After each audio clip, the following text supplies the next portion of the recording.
Through the centuries, tribes and nations have recognized warriors, chosen for their strength, courage, and honor. In each of our hearts lives a warrior, waiting to be called forth. A warrior ready to face battles, quests, and life-changing perils when the need arises. A warrior who will fight to protect and defend others, to be the champion of the weak, the neglected, the forgotten. A warrior who we can rely on when darkness surrounds us. Who could ever imagine that an ordinary person like me can turn into a valiant fighter when called to defend a child? You know, it's not the winning that shapes the warrior in me. It's the struggle, the perseverance, the determination, the will to carry on despite the odds. The triumph is in my daringness to look at defeat face to face, and the courage to say, I will never quit. The warrior in me has deep and immense love for life. Live life to the fullest, never fearing death, never daunted by fortune's fickle nature.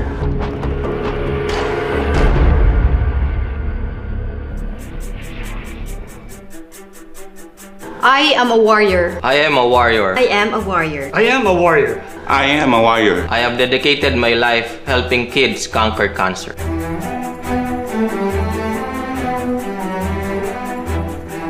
Committed to helping children fight this dreadful disease. Day by day I fight the fear, uncertainty, and sorrow that cancer has put into our lives.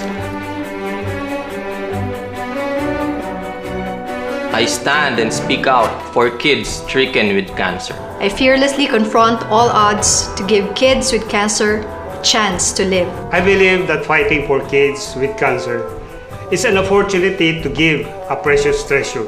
To let them know that life with cancer is not hopeless despair, but a heroic adventure. A new life, a new and better future.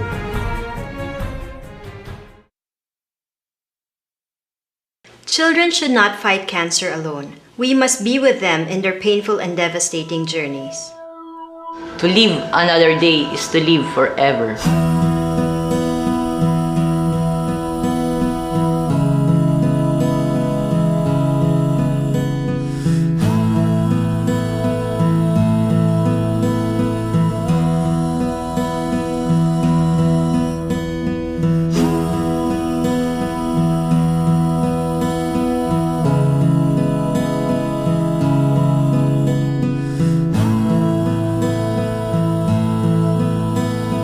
Fight for my life, not tomorrow, but now.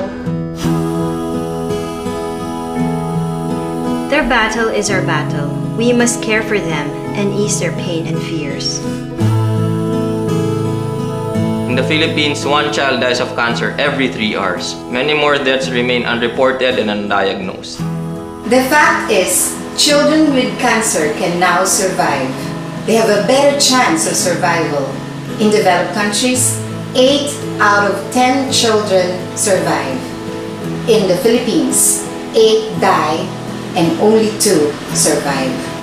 Like warriors, kids with cancer live and die honorably, battling their sickness with unwavering faith and remarkable courage. Children in the Philippines continue to die of cancer because they are poor. What kills them is not cancer. What kills them is the high cost of medicines and the unaffordable medical treatment. Losing my child to cancer was such a great loss for me. The future suddenly just went blank. It was the darkest moment of my life because I knew there were other possible options, only I could never afford them.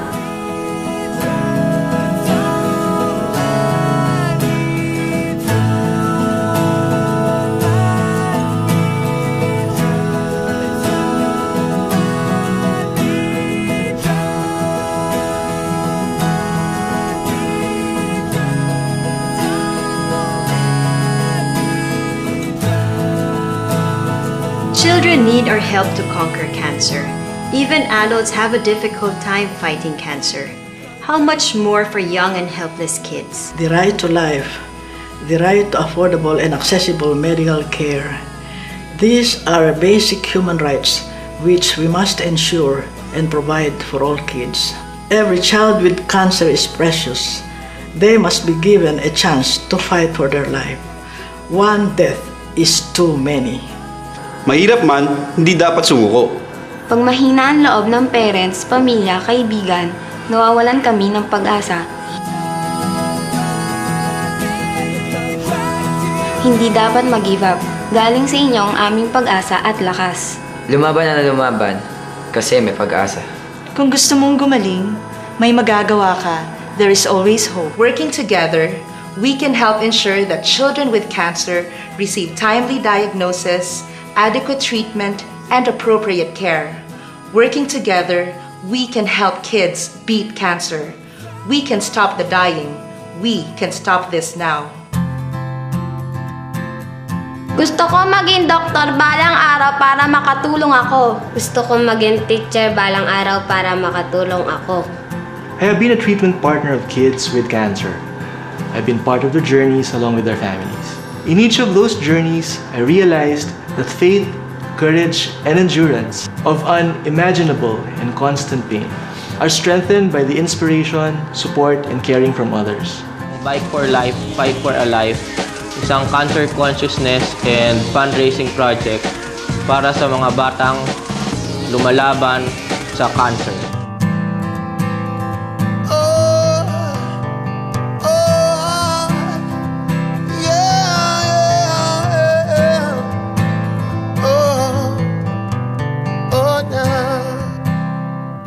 Seeing child cancer survivors reach their dreams, regain their health, and live life fully is a meaningful and joyous moment every time.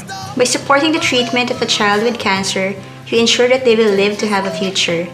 You'll give them hope for a new and better tomorrow. Supporting kids who survive cancer is a priceless investment in the future. Weak and fragile they may be today, but they will be the pillars of strength and courage tomorrow. Help me fight for my life now. I cannot do this alone. Children are our future. We need to fight for them. Patuloy ang laban, huwag susuko. May pag-asa para sa magandang kinabukasan ng mga anak natin. Losing a child is the most unbearable pain a parent can go through. No parent should ever have to bury his own child. To lose a child to cancer is to leave a matchless and irreplaceable gap in the future.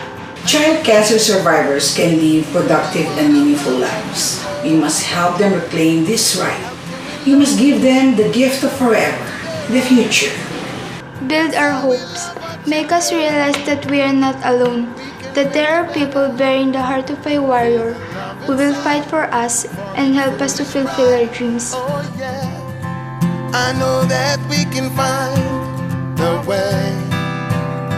If we can just learn to give a little love, you and I can change the world. Every child's life is precious. Huwag matakot sa kahirapan. Hindi dapat hadlang ang kahirapan para ipaglaban ang buhay ng ating mga anak. Basta lumaban at manalig, God will make a way.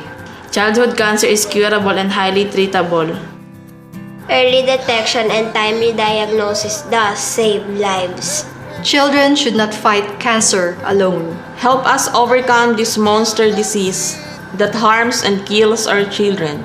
Demand that the local and national government do more to help these cancer-stricken children and their families. Urge your church, your schools, your communities, your groups to support and show compassion to families who face this long and painful battle. Awaken the warrior in you. You can do something. And you can help stop the dying. Fight for kids with cancer. Fight for their lives. Fight for their future. Stand up and speak out for kids with cancer.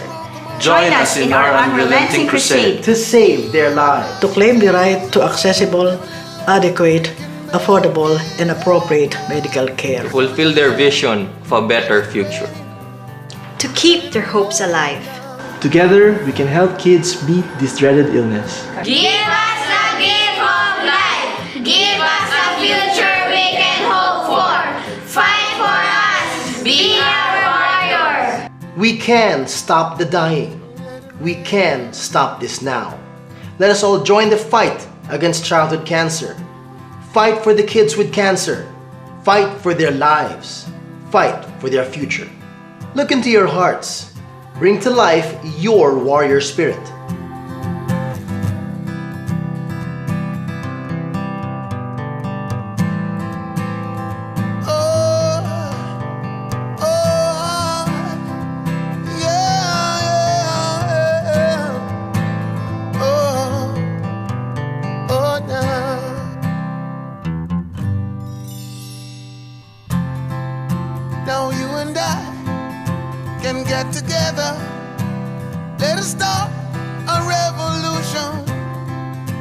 change this world to what it should be and forget all this confusion. We could live together for the sake of love. What are we fighting for? Oh, now we can start the healing today. If we can just learn to give